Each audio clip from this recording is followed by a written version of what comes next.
My friends, for centuries, you have read the scriptures.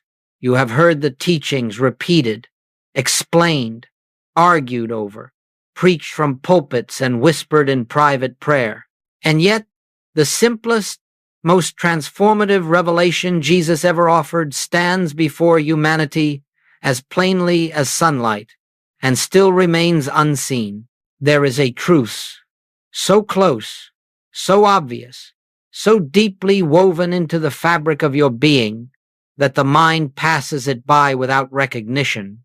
A truth so simple that the intellect dismisses it, and yet so profound that the entire spiritual life depends upon it. It is not hidden in ancient scrolls, nor buried in esoteric doctrines. It is written, spoken, repeated, but almost never understood. Jesus gave it in a single breath. 5 words. 5 words that, when entered into with awareness, dissolve fear, heal the body, supply every need, and restore the soul to its rightful identity. I and the Father are one. These words are not a statement about Jesus. They are a revelation of your true nature. They are not theology. They are not metaphor. They are not poetry. They are the spiritual fact of existence stated plainly from one who lived in the light of realization. And yet, with all the reading, all the praying, all the searching, you have rarely been shown how to receive this truth, how to enter it, how to recognize it as the living presence within yourself. These 5 words have been recited by millions, believed by some, admired by others, but revealed only to the few who dared to look behind the veil of appearance. You see, the world has trained you to believe in separation, a God somewhere above, a self somewhere below, a life to be managed, a world to be feared, needs to be met through effort, fear, and striving. But Jesus, standing in the quiet authority of spiritual awareness, shattered that illusion with 5 simple words, not to exalt himself, but to awaken you. When I tell you that this sentence is a code, do not think of mysticism or secrecy. Think instead of a key placed in your hand, waiting only for recognition, a key that unlocks the inner kingdom Jesus spoke of, a kingdom not found in time, not found in space, but found in consciousness, your consciousness, when it becomes still enough to hear the whisper of its own divine origin. Joel Goldsmith discovered this truth, not through belief, not through study, but through experience. And he spent his life showing earnest seekers that this code, I and the Father are one, is not to be repeated mechanically, not to be forced through willpower, but to be entered into gently, reverently, as those stepping across the threshold of the infinite. Tonight, before you sleep, I will invite you to hold these words in the quiet of your heart, not to get something, not to change something, but simply to recognize what already is. For when you recognize oneness, you do not transform the world, you dissolve the illusion that the world ever stood apart from the source.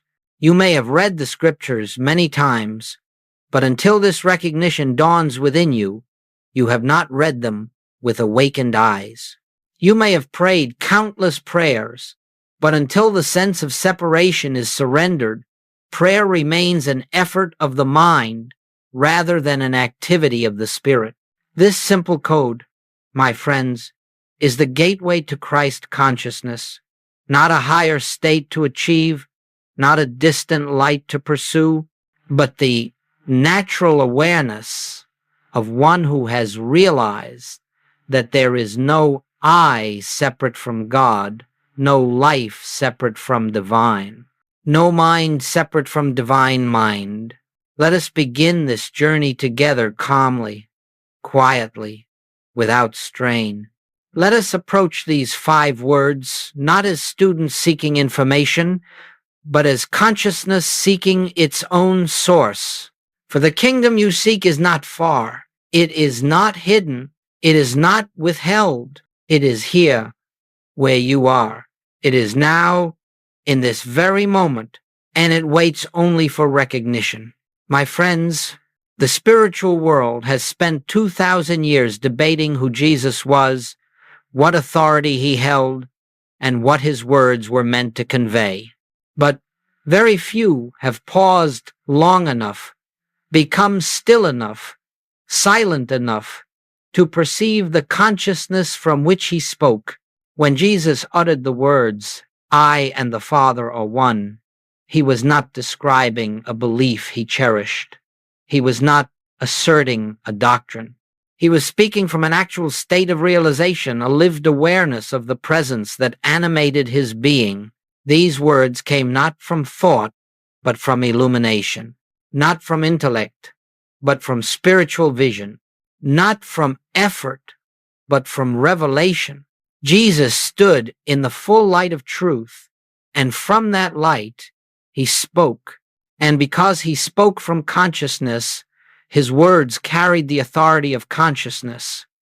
That is why they have endured across centuries, not because of theological interpretation, but because spiritual truth contains its own life, its own power, its own resonance. Now listen closely. When Jesus said, "I and the Father are one," he was not claiming a unique privilege. He was not saying, "I alone am one with God, and you are not." That was never his message.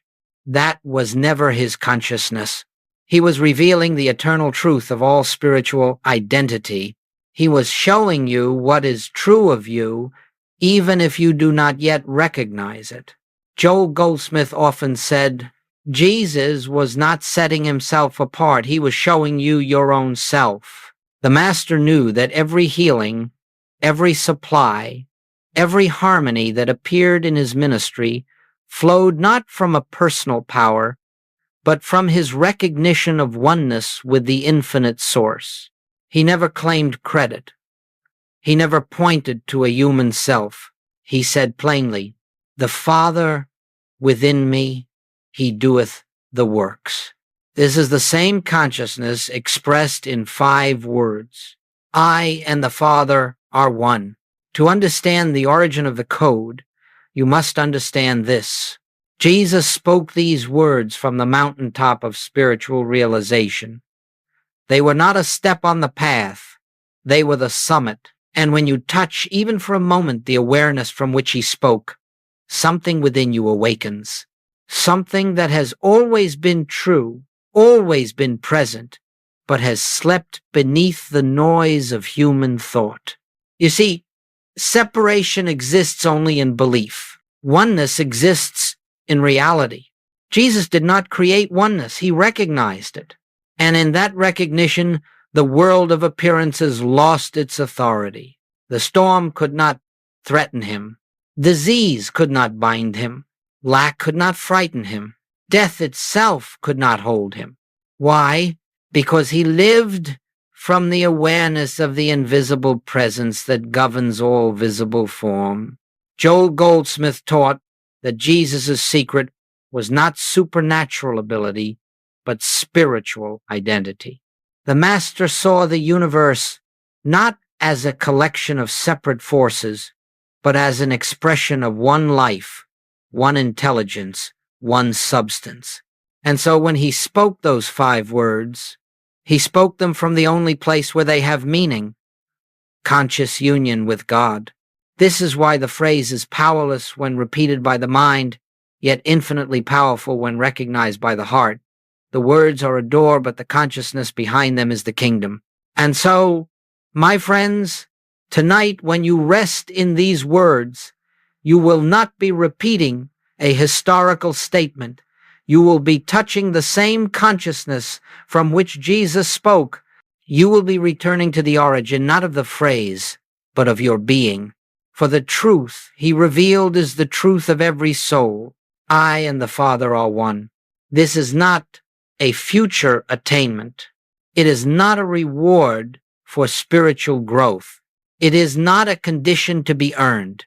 It is the eternal fact of your existence, waiting for you to awaken to it. And this awakening begins with recognition. My friends, we have taken sacred words and turned them into habits.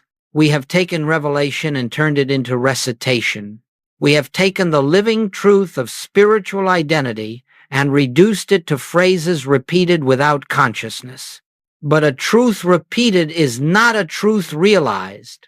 A truth memorized is not a truth awakened. A truth spoken from the mind is not the same as a truth known in the heart. And so Joel Goldsmith, standing within the same stream of spiritual insight that moved through the Master's consciousness, said something very few were able to understand. You cannot make truth true. Truth already is. You see, my friends, most people treat spiritual statements as affirmations, tools for convincing themselves, persuading themselves, or reshaping reality according to personal desire. But the infinite way does not work in that realm at all. When Jesus said, "I and the Father are one," he was not affirming. He was recognizing. Affirmation belongs to the human mind. Recognition belongs to spiritual consciousness. Affirmation tries to make something happen. Recognition reveals what already is. Affirmation begins with separation and attempts to build a bridge. Recognition begins with oneness and rests in it. So when you take these 5 words and attempt to use them as a mantra, as a device to get healing or supply or peace, you have already stepped away from the consciousness that gave them life. You have turned a revelation into a tool for personal improvement. You have slipped unconsciously into seeking second, as Joel would say. Listen carefully, for this is the turning point. Truth does not respond to effort. It reveals itself to awareness. And so Joel Goldsmith urged his students, do not repeat these words mechanically. Do not attempt to believe them. Do not try to force your mind into agreement. Instead, be still, rest, listen. Let the words open the space within you, for the power is not in the syllables.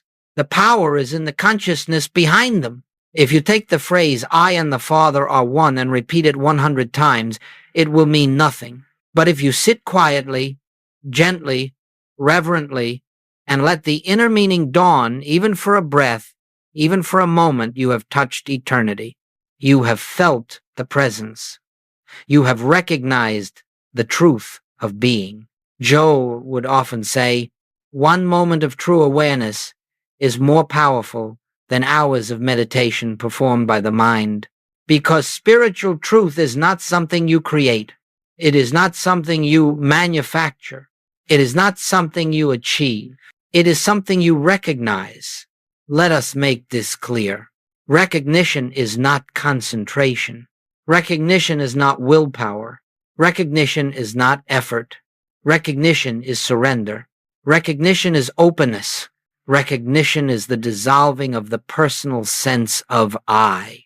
When the personal I surrenders, even slightly, the divine I, the infinite identity, reveals itself. And in that revelation, the words "I and the Father are one" become alive. They stop being a phrase, and they become your state of consciousness.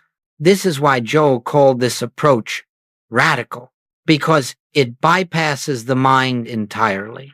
It bypasses technique.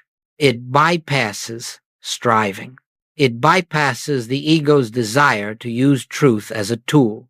It leaves only presence, only awareness, only the silent recognition of what has always been true. When you speak these words tonight, do not speak them outwardly. Do not say them as though they are addressed to the universe. Do not direct them toward a God beyond the skies. Simply rest in them, as though sinking into the truth of your own being. Say them without saying. Hear them without sound. Know them without thought. Let the words reveal themselves. Let the truth find you. Let the recognition rise of its own accord. For when recognition arises, it brings peace, it brings clarity, it brings the quiet assurance that you are not alone, not separate, not vulnerable, not impoverished, not abandoned. You are one with the source, not by effort, not by achievement, not by belief, by truth itself. And truth needs only to be recognized. My beloved friends, when the Master declared, "I and the Father are one," he was not speaking poetry. He was describing the structure of reality itself, the invisible relationship that governs all visible experience. And until you understand this relationship, until it becomes your own lived awareness, you will continue to struggle with the problems of the world as though they possess power, as though they possess cause, as though they possess reality. Now listen, and listen deeply. Every material problem, every fear, every disease, every lack, every conflict arises from one root: the belief that you stand separate from the source of life. Separation is the only illusion mankind has ever suffered. Separation is the only cause of anxiety, the only cause of insufficiency, the only cause of spiritual darkness. The moment you believe you live apart from the infinite, you begin to depend on finite resources, finite strength, finite understanding, and finiteness always fails. This is why the world struggles. Not because it is bad, not because it is fallen, but because it is believed to be separate. The human mind looks at a problem, whether it be debt or illness or fear, and immediately concludes something out there must change. It seeks to fix the outer world. It seeks to rearrange matter. It seeks to manipulate circumstances. And all the while, the root remains untouched. Joel Goldsmith taught a truth so profound, so revolutionary, so simple that many overlooked it. The outer world is never cause. Consciousness alone is cause. Do you see the significance? The moment you treat a material condition as power, you strengthen it. The moment you fight an appearance, you grant it reality. The moment you chase a solution outside, you affirm separation. But when the Master spoke those 5 words, "I and the Father are one," he pulled the entire axis of life inward. He recognized the presence that stands behind all form, the infinite that animates all manifestation. He saw that the source of supply is not money. The source of health is not the body. The source of protection is not human strength. The source of harmony is not human personalities. The source is the Father, the infinite presence, the invisible consciousness that lives as you. And so Joel would say, when you understand oneness, the problem dissolves not because you fixed it, but because it never had reality apart from belief. Let us take this slowly. When you stand in awareness of oneness, fear loses its foundation because you no longer stand alone. Lack loses its authority because supply is realized as spiritual, not material. Illness loses its terror because life is recognized as divine, not biological. Conflict loses its heat because identity is seen as spiritual, not personal. Nothing external changes first. Consciousness changes, and because consciousness is cause, the world reflects that change. This, my friends, is the spiritual law Jesus lived by. He did not heal by manipulating matter. He did not create supply by controlling conditions. He did not calm storms by overpowering nature. He lived from the awareness, "I and the Father are one.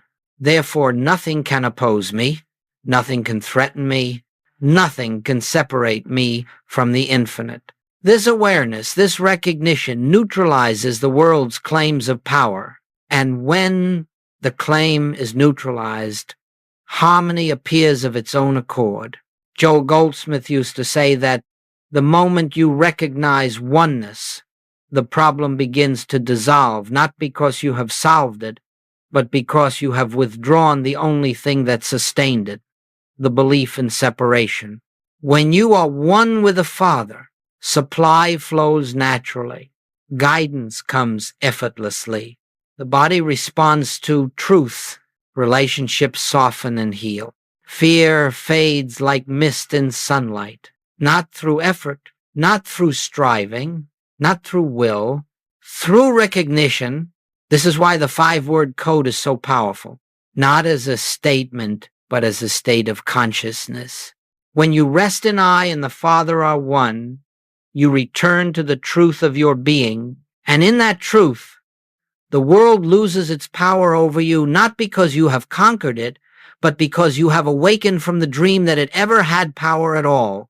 This is the inner mechanics of oneness. This is the invisible law behind harmony.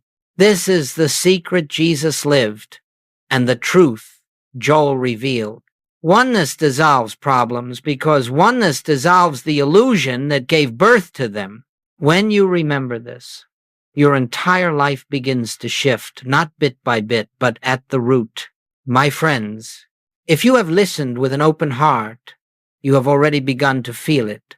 The hush of something deeper, the nearness of something sacred, the subtle stirring of a presence that does not come from the world, but from within you. And so now, let us prepare for the practice that Jesus himself offered, and that Joel Goldsmith devoted his life to opening for all who sought truth sincerely. This practice is not a ritual, not a technique, not an exercise in concentration. It is a return, a homecoming, a remembrance.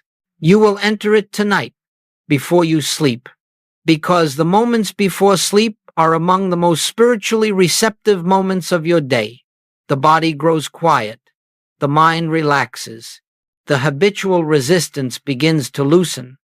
The surface thoughts begin to fall away.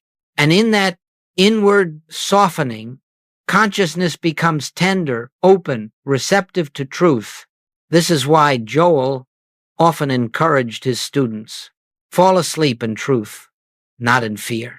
For the state in which you drift into rest imprints itself upon your consciousness, shaping the tone of the inner life. And so tonight, we begin gently. There is nothing to achieve, nothing to force, nothing to make happen. You simply become still. Find a place where you can sit or lie down without hurry. Let your hands rest. Let your breath settle. Let the concerns of the day fall from your shoulders.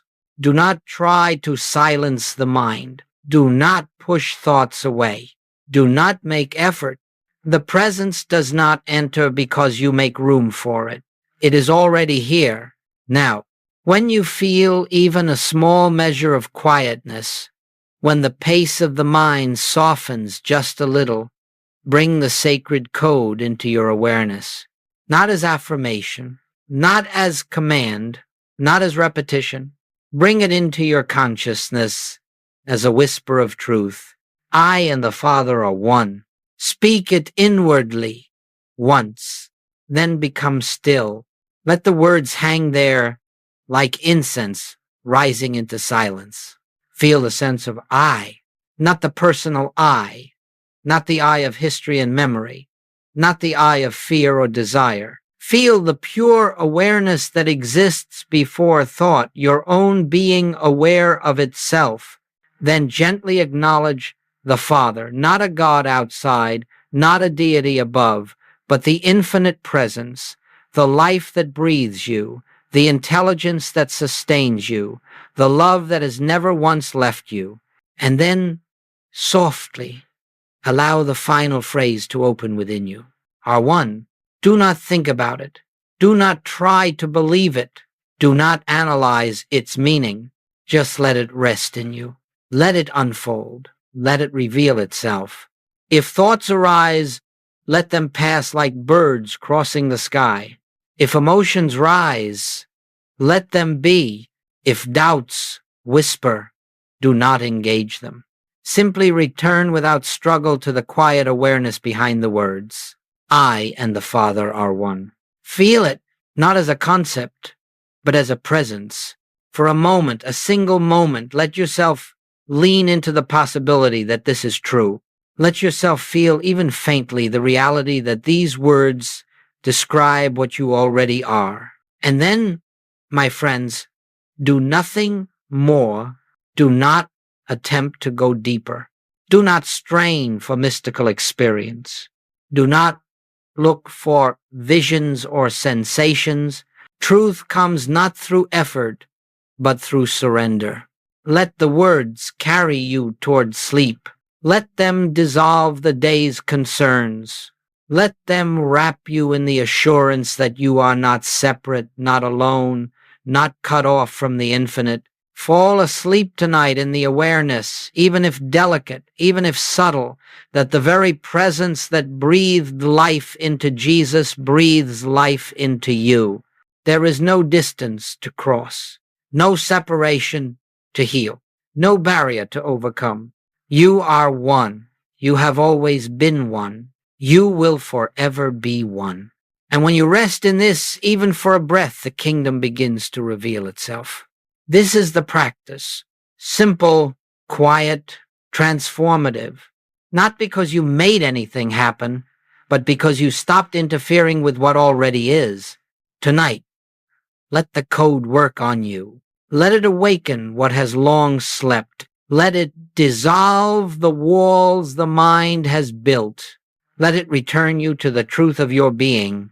My friends, let us turn our attention now to the silent, sacred work that takes place within you when the truth behind those 5 words begins to dawn, not in the intellect, not in imagination, but in consciousness itself. For when you rest in the awareness, I and the Father are one, something begins to shift deep beneath the surface of the mind, something subtle, something quiet, yet infinitely powerful. You may not see anything outward at first, and that is perfectly right. For spiritual transformation begins at the root, not at the branches. It begins where no eye can see, where no hand can touch, where no human effort can interfere. This inner movement is the activity of the Spirit. Now listen gently. The first thing that happens when recognition dawns is that the personal sense of I begins to soften.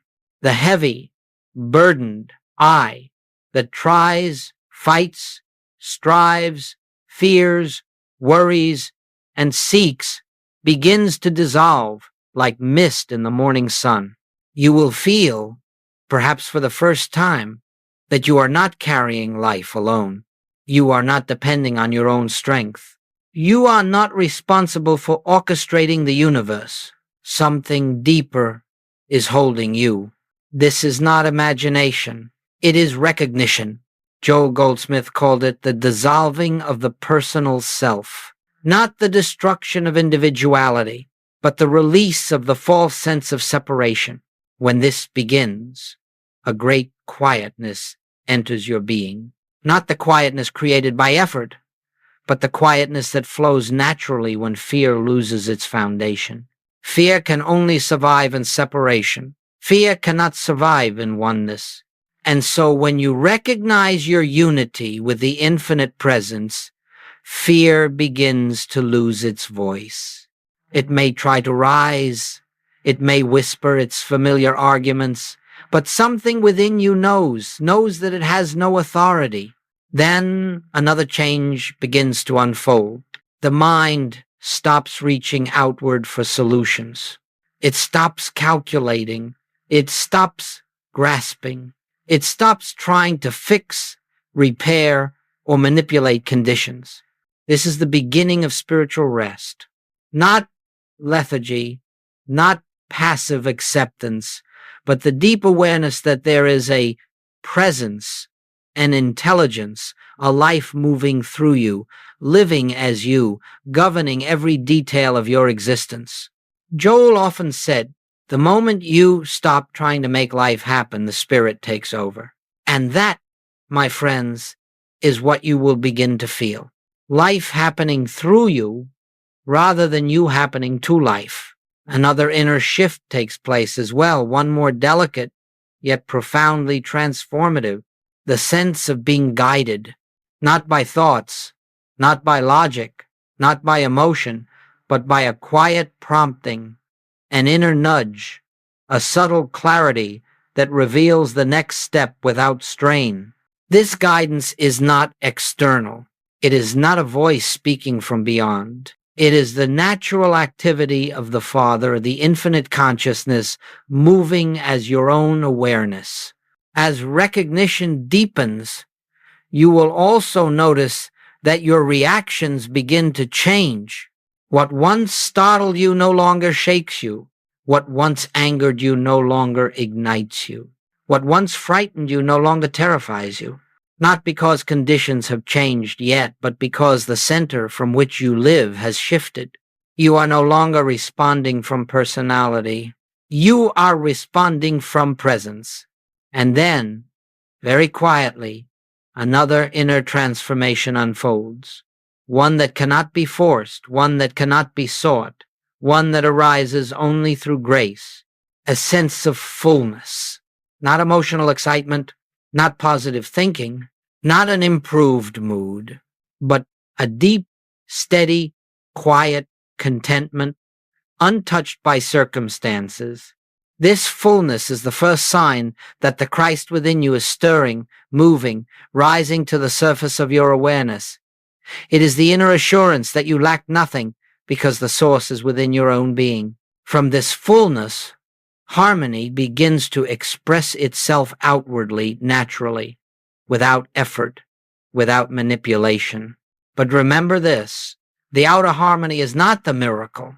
The inner recognition is the miracle. For when you recognize oneness, the world becomes a reflection of that recognition. Not because you changed the world, but because you awakened from the belief that the world had power separate from God. This quiet, powerful inner unfolding is what happens when the code is realized, not repeated, not memorized, not affirmed, recognized. And recognition, my friends, is the true foundation of spiritual transformation. My dear friends, before we move deeper, we must pause and shine light on a tender truth, one that Joel Goldsmith spoke often and always with compassion. Most people never experience the power behind the words, "I and the Father are one," because they approach it from the wrong level of consciousness. They recite it with sincerity. They speak it with longing. They repeat it with devotion, but they do not realize it. And the reason is not lack of faith, nor lack of purity, nor lack of spiritual desire. The reason is that three subtle obstacles, so subtle they often go unnoticed, stand between the mind and the revelation of inner oneness. Let us bring these obstacles into the light together, gently, without judgment. Obstacle 1, using the code to get something. This is the most common and the most human. The mind says, if I repeat this truth, my life will improve. My body will be healed. My bills will be paid. My problems will dissolve. But, my friends, the moment you use truth to improve the human picture, you have already stepped away from the consciousness that Jesus lived in. You have shifted from recognition to utilization, from oneness to separation, from spirit to desire.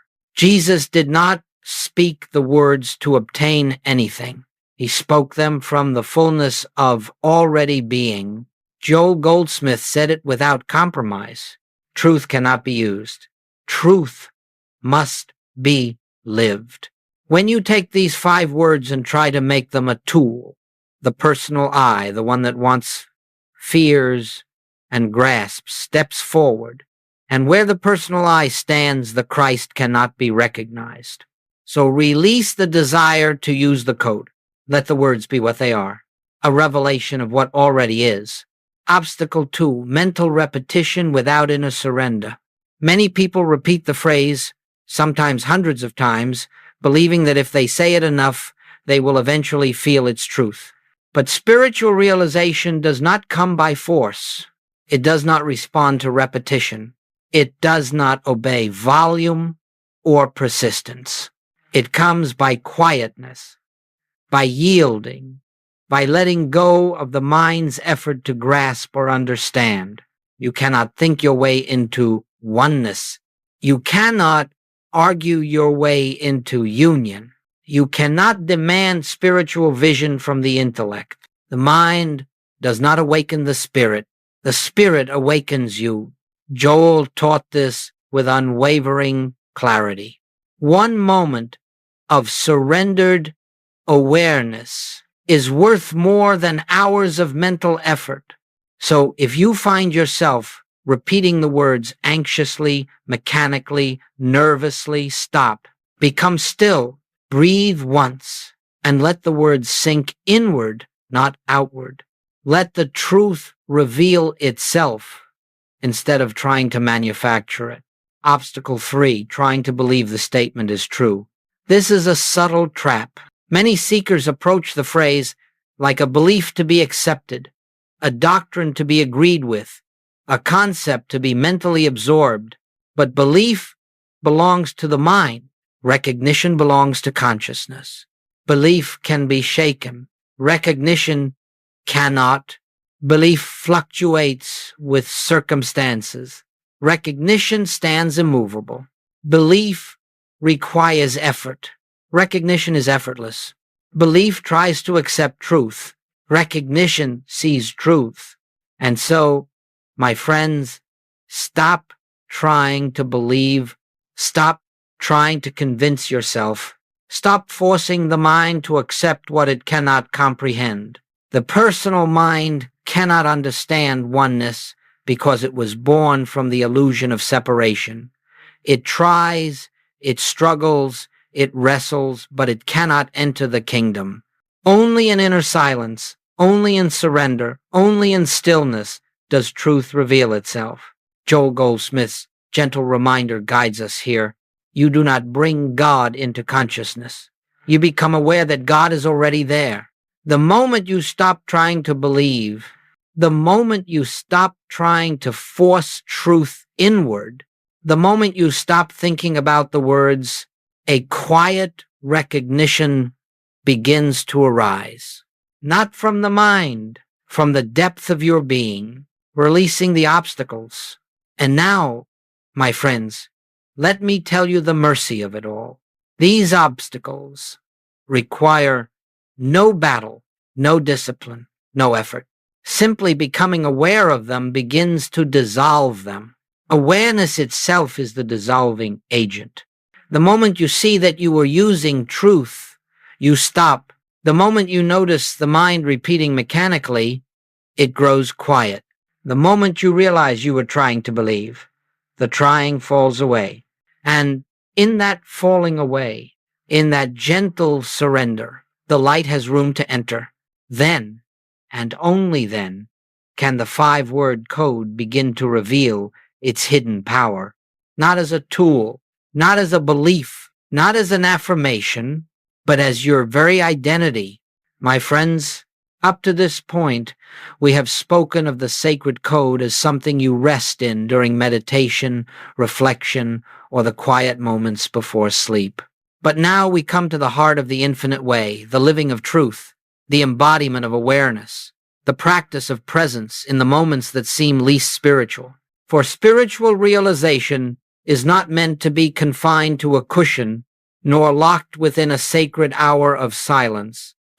It must enter the marketplace, the workplace, the home, the conversation, the conflict. It must become your atmosphere, your foundation, your state of being. If the truth I and the Father are one is only known in stillness, but forgotten in movement, then it is not yet realized. Joel Goldsmith said often, truth must be practiced, not occasionally, but as the way you walk through the world.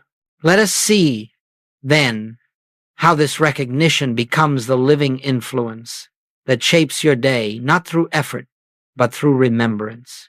When you wake in the morning, before your mind rushes into planning, before the concerns of yesterday return, before you reach for your phone or your tasks, pause for one breath, a single breath of awareness, and let this truth arise. I and the Father are one. Feel it not as words, but as inner alignment. Then rise and move into your day, not as a person seeking God, but as consciousness expressing God. This alone changes the texture of your entire morning. When problems appear, they will appear.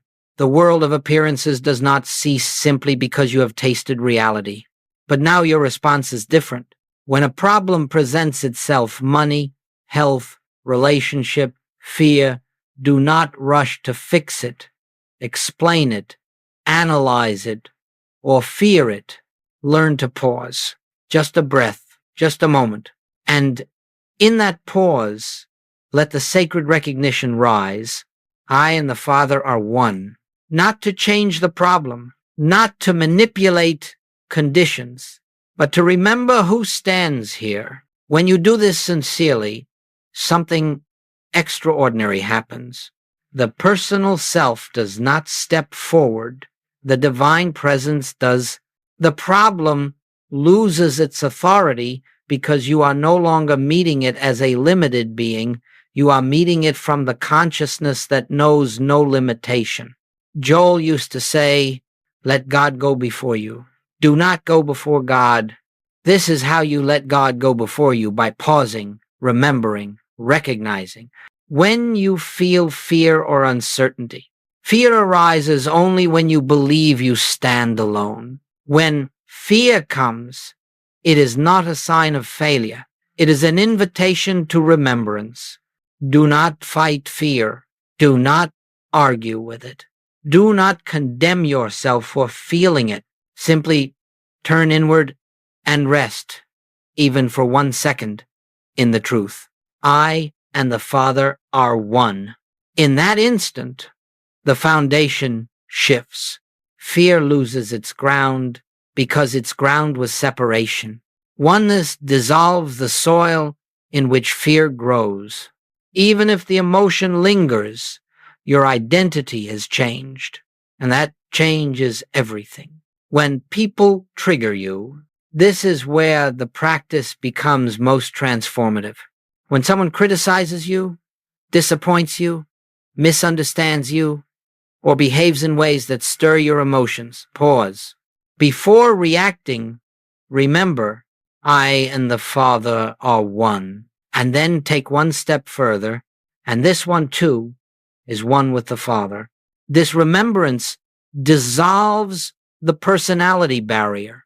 You are no longer meeting their behavior. You are meeting their true identity. And even if they cannot recognize their own nature, your recognition creates the atmosphere in which harmony can unfold. Joel taught, see through the mask of personality to the presence behind the form. This is how spiritual relationships are born. When you are making decisions made from personal will often carry strain, but decisions made from oneness carry grace. When faced with a choice, big or small, pause, become quiet, and enter the awareness, I and the Father are one. The Father within me is the source of all wisdom. I need not decide alone. Do not rush. Let clarity arise. Sometimes it will come as a gentle nudge, sometimes as a simple knowing, sometimes as peace around one option and discomfort around another, but always it will come without strain. When you feel alone or separate, this is the most important remembrance. There will be days when the old sense of separation rises again, when the world appears heavy, when emotions cloud your sight. In those moments, do nothing but this. Become still. Close your eyes if you can, and let the truth emerge from the depth of your being. I and the Father are one. Say it inwardly. Feel it gently. Rest in it. Even if you feel nothing, the recognition is working. Even if the mind resists, the truth is present. Even if the heart feels dry, oneness remains unchanged. Joel said, "The presence is always present. Your awareness of it comes and goes, but the presence does not. Your only task is to return again and again, softly, humbly, lovingly. The day becomes the practice. And then something beautiful begins to happen. You no longer think of spiritual practice as an activity you perform. It becomes the atmosphere in which you live.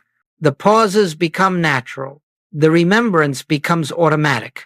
The presence becomes steady.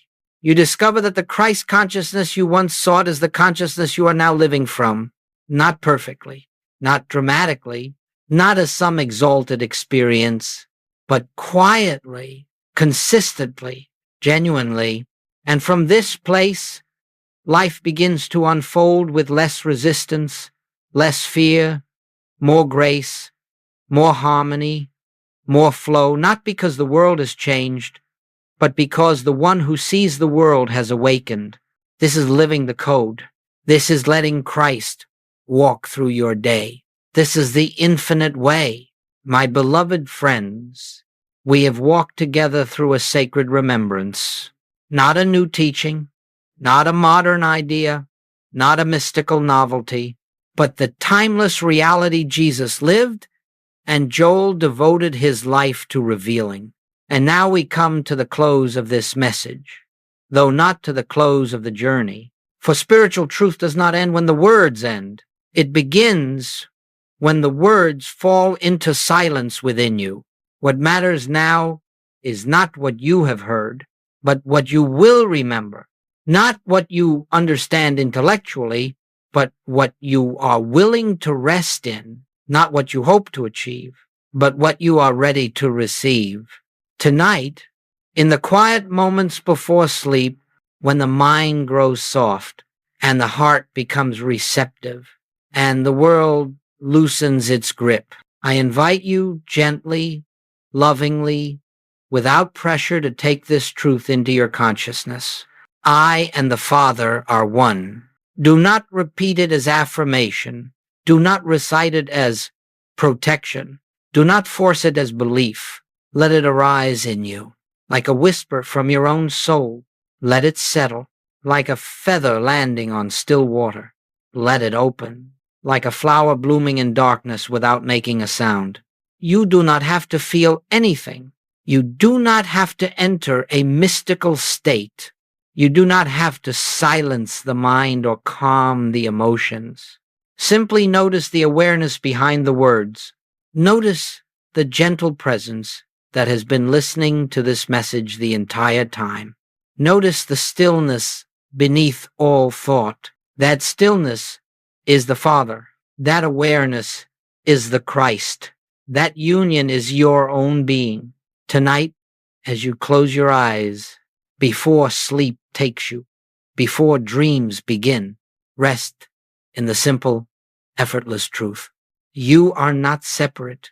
You are not alone. You have never been divided from the source of all life. You and the Father are one. Let those words cradle you. Let them carry you inward. Let them dissolve the day's weight. Let them reveal the presence that has always been waiting for your recognition. And if you drift into sleep with even the faintest awareness of this oneness, your night will be different. Your rest will be deeper. Your consciousness will be more open to the activity of spirit. For the moment you surrender into the truth begins to live you. This, my friends, is the beginning, not the end. The beginning of a life lived not as a seeker of God, but as an expression of God, not as a person striving for spiritual experience, but as consciousness awakening to itself, not as one hoping for peace, but as one resting in the peace that has always been within. And so I leave you with this quiet blessing. May the presence that breathes you be recognized by you. May the light within you become the light you live from. May the truth spoken by Jesus become the truth realized in you. I and the Father are one. Go into tonight's silence with this awareness. Let it follow you into sleep. Let it rise with you in the morning. Let it walk with you through your day. And in time, gently, quietly, inevitably, it will become the consciousness you live from and the life that lives through you. Peace be with you.